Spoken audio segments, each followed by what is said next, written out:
So each brand, we worked to get to the essence of what its mission was and what the values were of that brand based on the job they do.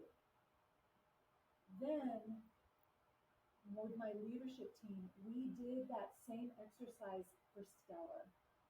So when we say we believe that small business is the heart of the American dream, we give passionate people opportunities for their hard work to pay off so they can build a future for themselves, their family, and their community. That is the Stellar mission. And the way I describe it to our franchisees is each brand's mission is you and your community. Welcome to the Art of Franchise Marketing. Each episode takes a deep dive into the franchise space and explores how the biggest and best brands handle national branding, franchise development, employee recruitment, and localized marketing on a daily basis. This podcast is brought to you by Netsertive, a localized digital marketing partner for franchise networks. Netsertive's Madeleine Park talked shop with franchise executives to discuss what's working, what's not, and answers the question, what else can you be doing to excel at the art of franchise marketing?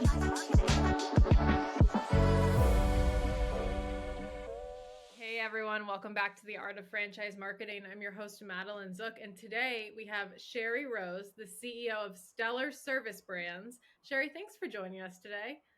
Thank you for having me. This is really fun. Yes, and I am cut from the home services cloth, so I am excited about this one. Sometimes I was just talking to one person about esports, and then I was talking about QSR, and I was like, I get it, but I really get home services. So I'm excited to talk to you. So before we start, tell people who you are. How'd you get into franchising, and how'd you find yourself as a female in home services as a CEO of an umbrella brand? Yikes. Like that's a big long chain of things, isn't it? Right? So total Providence, and it's not Providence, Rhode Island, it's Providence. We were talking before, I'm a Massachusetts native like you are, and I just love Massachusetts and that's home. And honestly, I grew up in a family business. My dad was a welder, my mother ran the office. So all I ever knew was blue collar, work with your hands type of work. I was talking to someone recently, and I didn't even know anyone that did anything to do with what I'm doing. Like it just wasn't in our circle of people and friends and community. And so this idea of, sometimes I'll get asked, what was your plan and your goals and all of the things? And it really was just circumstances lined with incredible mentors and people that just help me see things in myself and have experiences that I wouldn't have. I don't think I'm creative enough to have thought them for myself. So I actually thought I was going to be a teacher, probably in Massachusetts. And there were no teaching jobs back in the day because I'm obviously much older than you. And I took a job with Toll Sterling as just a gap thing, and it ended up being outlet stores, and it was the last Sterling company in Massachusetts, believe it or not. Wow. And I knew right away I didn't like retail. I was like, that is not for me. And then I answered a blind ad, and I actually started a 13-year career with Jenny Craig. Wow. And actually, again, it was going to be Gap.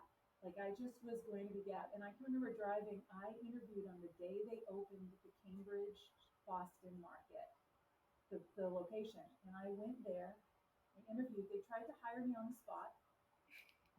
I didn't even know there was a weight loss industry, like totally naive, like nobody knew really at the time.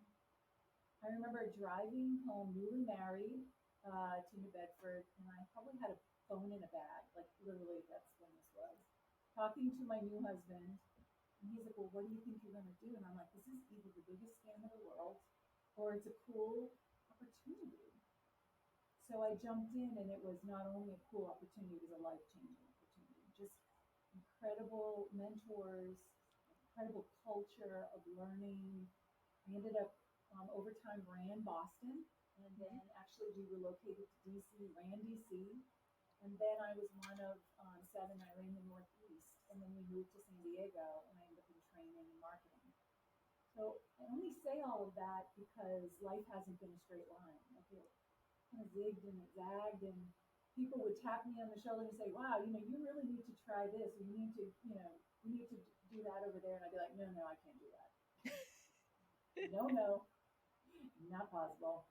And then they would give me a great shove, and I'm grateful for the people that did that. Left Jenny Craig, our youngest at the time was 2 years old, and moved back to Massachusetts as a stay-at-home mom for a year and a half. And then I got a cold call from a vendor that I used to use. I used it at Jenny Craig, and they were contacted by the CMO of Service Master out of Memphis. They were looking for a CMO for Mary Maids, and they were asking if they could give them my name. And I cracked up like, well, I'll send you my resume. Like, can you make sure there's no typos on it? Like, just don't, if it's stupid, don't give it to them. But here, I'll send you my resume. And they put me on a plane, and that was the beginning of 16 years at Service Master. That was my entry into franchising. I dabbled a tiny bit at Jenny Craig. It was mainly corporate company-owned locations. When I left, we were about over 600 locations across the U.S. But I started at Mary Maids, and I was in the franchise group all but my last 3 years at Service Master. And those were at Terminix, back to branch locations, running a contact center. So really cut my teeth at Service Master across the franchise brands that they owned, and loved them all. And really saw my parents and my experience as someone who grew up in a family business reflected in who I met. And so it felt very familiar, and it felt like a way to honor my parents. And when did you leave? What year did you leave Service Master, or how long ago was that? So I left Service Master, I have to do math. I think I left in 2019. That 2-year-old we have 2 sons. Our youngest, who I keep referencing, as a mom, your whole life ends up being based on their ages, like 100%. He had just graduated from high school. Wow. And it was a perfect opportunity and moment to step away. And so I took a sabbatical. And my husband was so sweet. He was like, the motto of the sabbatical was no sudden moves. Like, no sudden moves. And if you want to do anything, it's going to be fun. Like, pick fun. Don't need to have a title. Just only do it if you want to do it. And he's very wise. We've been married a long time, and no sudden moves is important because every once in a while I would completely panic. Oh my gosh. Like, what am I doing? Am I lost? But then I would come back and kind of remember, like, no, that was a 16-year run. You're not lost. Right. What is it that you really want to do? Because it's different now. You're not juggling kids at home. And what is it that you want to do? What do you love? I even had a business coach for the first time, a career coach. I've never had one. I never had time for one. And he was great. He asked me questions like, what kind of person do you want to work for? Like, who never thought of that? Like, you could pick that? Like, I didn't know that. Like, that's amazing. And so I ended up making a list. And we were actually very open for the right opportunity to move. Our heart is always in Massachusetts, and, we would go there. And, like, we kind of kept it on the East Coast. And my last state that I threw on at the last minute was Texas. And we're in the pandemic now, and now you really think, like, what's happening? And my dear mentor from Service Master reached out, and MPK, who is the PE owner of Restoration One and Blue Frog in South Florida, they were about to buy Restoration One and Blue Frog, and they were looking for someone to sit on the board. So my name got passed, And then, long story short, they said, forget the board, will you come and join us? And so Mhm. they did the job, they did the purchase in April of 2020, and I joined in June. And it checked off, interestingly, all the things that I listed. It was growing, it was fun, it was a chance for building, Mhm. which I always enjoy that. Um, it was Texas. Like, who thought that was going to happen? It was Texas. And so I jumped in and have not looked back. Started as COO. A year later, was asked to step into CEO as Gary Finley, who was CEO, went to the board, and it's been 2 years of really great fun. That's incredible. And, there's a couple things I want to, expand on there. One, I think what a great testament to working moms, because we talked before, like, I have 3 kids, they're young, I never feel like I'm succeeding, and I've accepted that, where it's like, if I'm crushing it as a mom, I suck at work. If I'm crushing it at work, I suck as a mom. Like, there just never is a great balance. And to for a long time, it was, you know if the baby's going to stay home, do I stop my career? Is that going to be career ending? But I think what you've done, along with clearly the values and the ethic and the hard work you've put in, prove that if you're a good person and you do good work and you're constantly learning and working with other people, it doesn't matter if you take time off. It doesn't matter if you take a sabbatical. People are going to knock on your door. And I think that that's really great thing to remember, because I think a lot in this rat race of business that franchising tries not to be, it's hard. We have, in corporate franchising, we have a hard time differentiating between the franchise work-life balance and also being in corporate, because we preach to our candidates, get out of corporate, and at the same time I'm like, we're pretty much corporate. And then also, the reason I asked, when you left Service Master, is I was the director of brands at Made Pro when you were still at, was it Mary Maids? Mm-hmm. So it's funny, because I remember at the last one of the years I was there, which was probably the last year you were with Mary Maids before you went to Terminex. My CEO came up to me and we were talking about Fran Dev, and he was like, well, I don't know. What are the maids doing? What's Mary Maids doing? They're clearly doing something, right? And I remember turning and looking at him, and I go, Mark, what do you want me to just call up Mary Maids right now and ask? Which is hysterical, because now we are literally talking about that. So You could have. sure You enough. absolutely could have. Just a comment about the mom thing, because I have such a heart for this. Our oldest got married last year. Our youngest just graduated in May from the Citadel and is now active with the Army and just heading right now to officer training. I was never going to sacrifice my kids for my career. Mm-hmm. Life's too short. And I can remember driving on the 5 in San Diego, listening to Focus on the Family, and they were interviewing a woman who was the president or a former president of the Girl Scouts. I don't remember her name anymore. And she made a comment and she said, if you have talent, there is always need for talent. And she basically put it like, if you're that in a bag of chips, like, you will always have opportunity. And Madeleine, there have been a couple of times I can point to in my career. Once I literally stepped down from a vice president role to a director role because I couldn't do the travel. Mm-hmm. And our oldest was going into high school, and it was not the time for me to be more absent. Right. It was the time, the season to be there with my husband at every game, at every event, because we just didn't, that was important for him, it was important for us. And so, for everybody who's struggling with how do you do both 100%, I think you're right. You don't. You do your best work, use all your talent, and you put your family first, and you'd be surprised how everything else actually works out.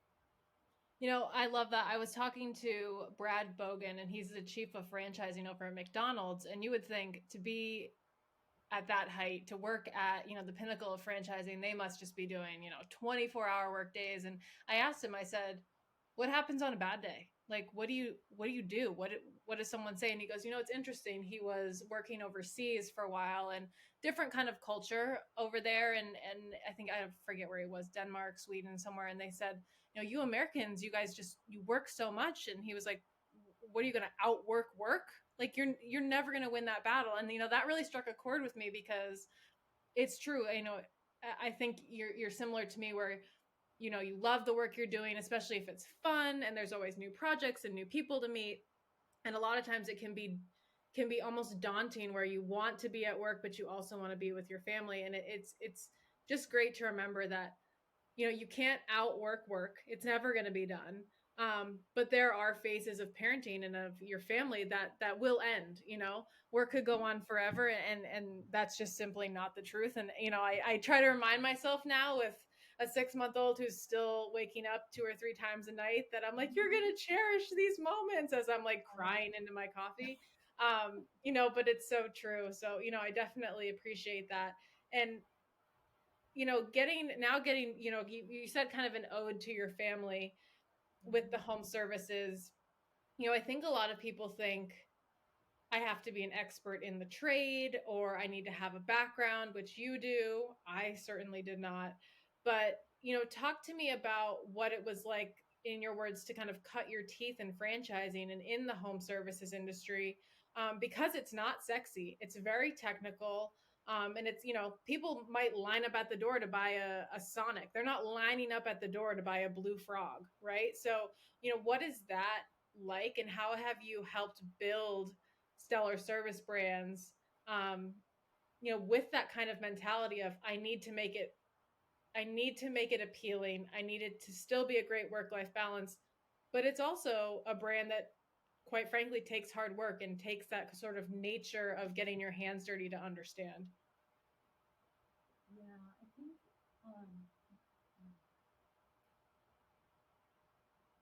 two things really inspire me. You're right. You don't have to know how to do plumbing to be involved in a plumbing business. Mm-hmm. It's because there are plumbers out there. What you have to understand is how to respect the frontline worker Mm-hmm. who's doing the work. And it's like dirty jobs, right? Like Right. it's the Mike Rowe thing. These are respectable jobs that people are providing essential services to their neighbors. So when you start to understand, like, you're talking about people's neighbors, you're talking about dirty jobs that will stop your household in its tracks. You don't have water for a day and you've got 3 kids, like, that's not a pleasant, or you got water coming out of your ceiling, or in the case of Soft Rock, you've got a pool, but nobody can step on the deck because it's 1,000 degrees here in Texas, and you're going to burn little feet. Like, these are like real issues that need to be solved, and they're solved by frontline workers. And at Service Master, we just were very sensitive to respecting the frontline worker. In my dad's shop, like, my dad, you think about it, like a welder, your hands never get clean if you're a welder over your lifetime. Right. They don't. And so so that's second nature. So I feel like it's a way to provide incredible opportunities for people who want to serve others. And the trade itself can be learned. There are people who have the expertise in a trade. For me, my focus has always been around culture first, and then making sure that I have a bent in my leadership team. We have a shared bent that we want to enable our franchisees to be excellent business owners. We want them to understand top line as well as they understand the bottom line, because that's where families are fed, right? Like, that's how we were fed. Like, my dad wasn't feeding our family of 4, with the top line. He was feeding it with the bottom line. And so making sure that our franchisees in running great businesses, finding good people, creating cultures inside their individual business locally where they can go out and they can provide essential services. That's when this gets really exciting because now you ride in a truck or you go to a home and you're dealing with an owner who's dealing with something usually pretty emotional, and you're Sure. actually providing more than the fix to the plumbing or the stopping of the leak. You're providing a solution, and Mhm. it's really community focused and servant hearted type of work. Yeah, and it's interesting because a lot of times people say franchising as a whole, it's about, helping others, helping business owners and, people in your community. But I would dare to say that, home services are exponentially closer to that value because of the services that we're providing. So I always say, like, I can't be my best self unless I'm helping the next person. So my husband and I own Maid Pros, we own Patio Patrol, which is pest control. We own, built-in closets, and then we also own, what was the other one? Oh, window washing. So we understand that while we're not necessarily like disaster focused, like a bio one or a restoration, it's still, helping out those people in your community in need. It's not the fanciest truck. It's not, bring your kid to work day.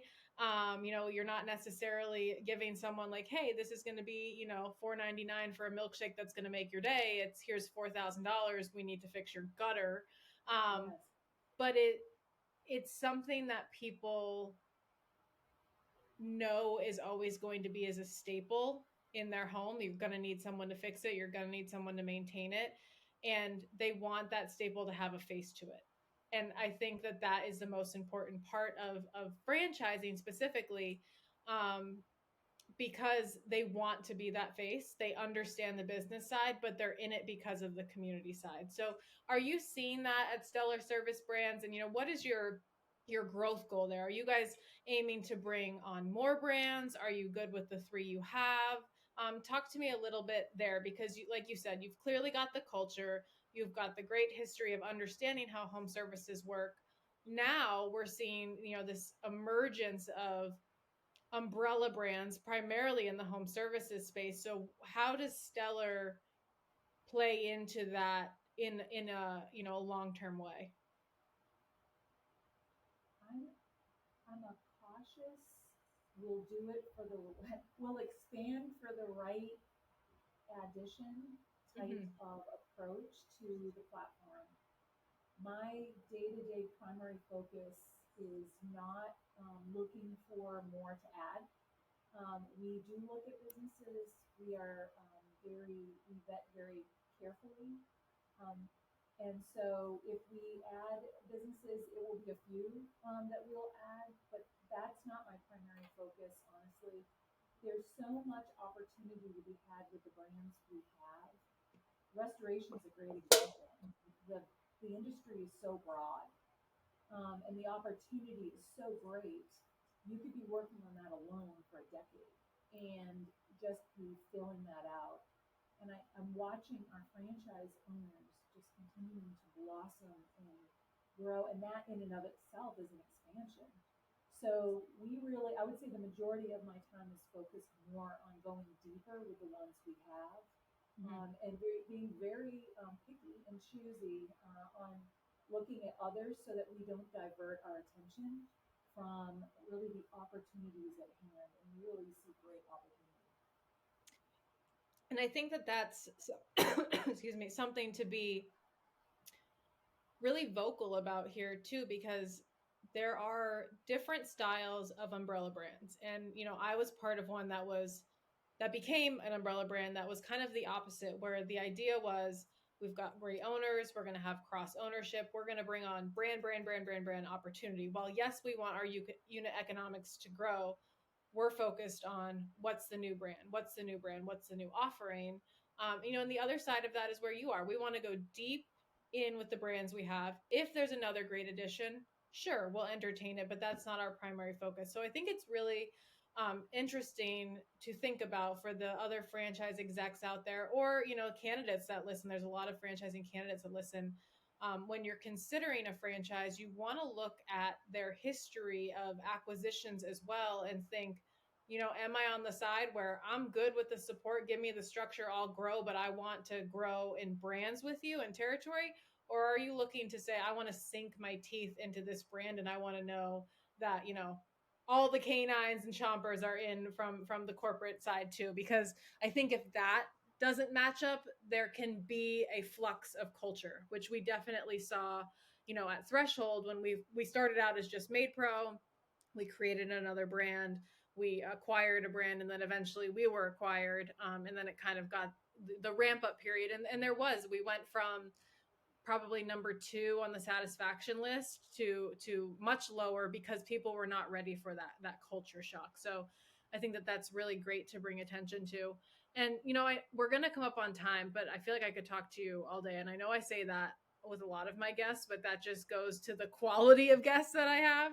Is my question now is, because we talked about being a mom and being busy and having a family life. What would you say in terms of because you have all of the experience, you've got franchise execs that are saying, what does it take to be successful in franchising? What kind of, I don't want to say values or work ethic, because I think we've got a great gist of that from your history, but what does it take specifically in the niche to stay? I think that there's a big revolving door in brands here.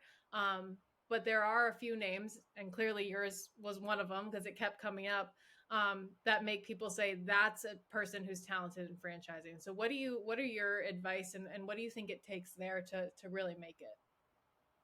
I don't want to jinx myself and then be gone in 30 days. So I want to be really humble about this because to me, it's a work in progress. But here's what I'll say. I don't have the stomach to spend my days fighting with franchisees, creating an environment where we're fighting. And it probably comes because, and I've been involved in situations in previous where there's nothing more horrible. And I think for me personally, it's horrible because I can hear what my father would say as a guy who's trying to make payroll on Friday. Right. That's the reality. It may not be payroll on Friday, but it's that level of reality that I was never, my 3 siblings all have their own small businesses and I don't. Here's my life. All right, Doja? There you go. 3 siblings, small businesses, I don't. I never felt like it was my calling. I'm a person who likes to be behind the scenes. I'm an organizer. I'm a charger. I'm that. And so I think to be in this business, you have to get okay, one, with letting the franchisees have some level of freedom. Their loss of freedom is not your loss of freedom. When franchisees are working in a stable environment, when the boundaries are clear and fair, and everybody understands that we are uniquely aligned, we are correctly aligned, we are each aligned, one can't live with the other, right? Our interests are aligned. That's when this starts to get really fun. Doesn't mean that there's not bad days, etc. So I would say one is working that way. I can't fight with them. I don't want to fight with them. I don't understand their business to the level that they will locally ever. I don't live there. The second is then a commitment to culture. And I think that I came from Service Master and it was a very strong culture. And I came to Stellar, it was a young company, young. And I thought, wow, I have a chance, like, geez, what kind of culture do I want? Like, I get to pick with everybody, but I get to really Sure. reinforce like what do I think is going to work better here? Mm-hmm. And I'm taking the bet that working with mutual respect, working with aligned purposes, having an attitude of listening and being willing to communicate and communicate and communicate will be the bet that will help us grow well. And that's honestly, if I had to come to work every day and think about how I was going to like go into the next battle, you know, with with franchisees, with staff, with vendor, with anybody, I don't have a stomach for it. I'm throwing really hard questions out at you because usually I don't prep people for these questions. I'm like, oh, we'll talk about you, we'll talk about your brand, it'll be fine. And I'm like, nope, I'm throwing the hard hitters out. And I appreciate how you're answering this question because I can't really fully form it in my head, but you're nailing the answers in that. You know, to what you said before, I always tell people, they ask, why do you contribute so much to this franchise community? I'm like, because that feeds my kids. Like, I get that. So I think the advice too of, you understand the top to the bottom line. These franchisees are feeding their kids, and understanding I don't live there, but I understand where you're coming from, and having that culture of, I don't want to fight with you. I want everyone to have what they need, and also understanding, sure, there are going to be some arguments, there's going to be some bad days, but there's also going to be exponentially more great days if we set this up. And my last kind of follow-up question there is, with three different brands, how do you organize culture? Is it all top down where they all have the same kind of culture? Do you leave it up to each of the brand presidents to kind of disseminate that? What is your leadership model on making sure that multiple brands have great culture that can both work together and work separately? We actually worked with an incredible firm, Stephen Washburn from Republic Branding, who was actually in Waco.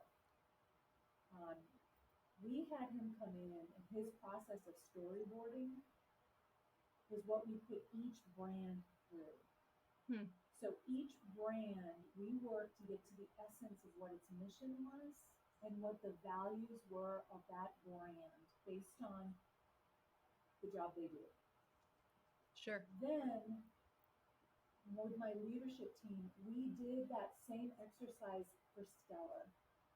So when we say we believe that small business is the heart of the American dream, to give passionate people opportunities for their hard work to pay off so they can build a future for themselves, their family, and their community, that is the Stellar mission.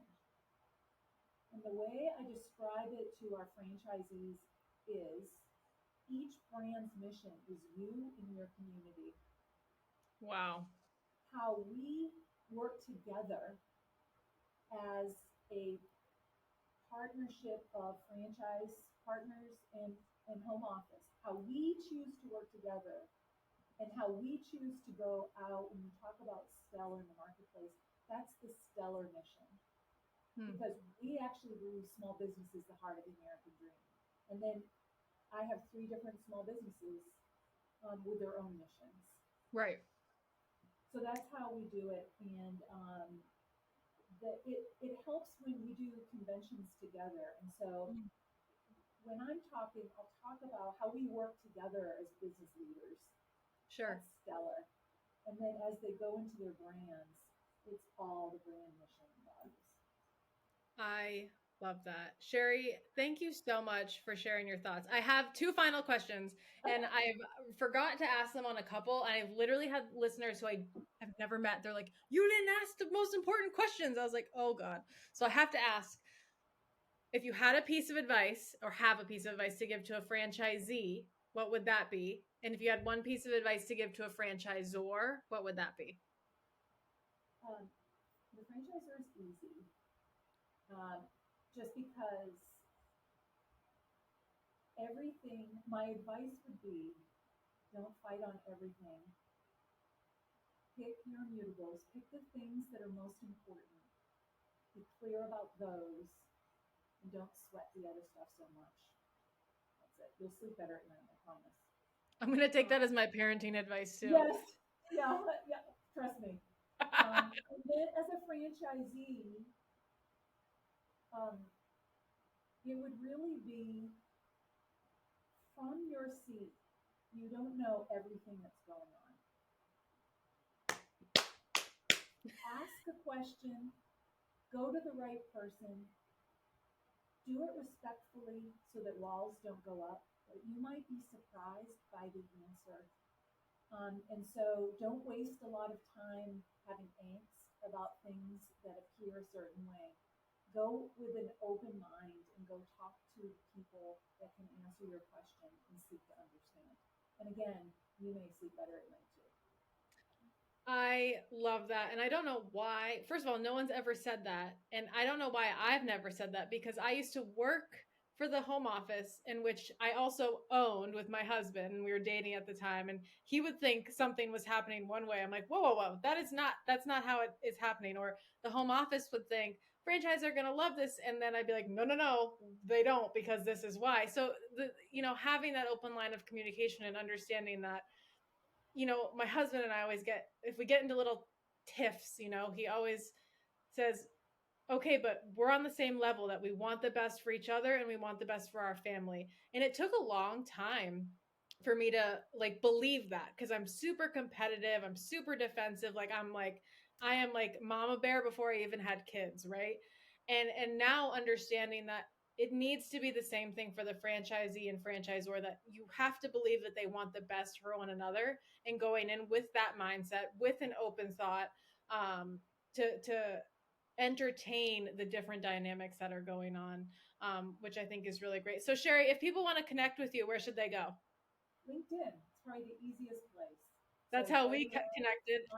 I commented on your post. I was like, come on my podcast. Awesome. Well, we will be seeing you again. I still can't believe that we had the crossover, but when we were both at the Made franchises, and we're really looking forward to see what Stellar is doing. And if you're interested in joining the Stellar brands, definitely check them out online. Thanks again, Sherry. Thanks, Madeleine.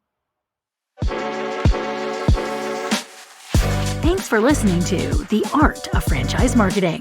This show is brought to you by Netsertive. We help franchise brands and multi-location businesses run localized digital marketing at scale. To learn more, visit netsertive.com.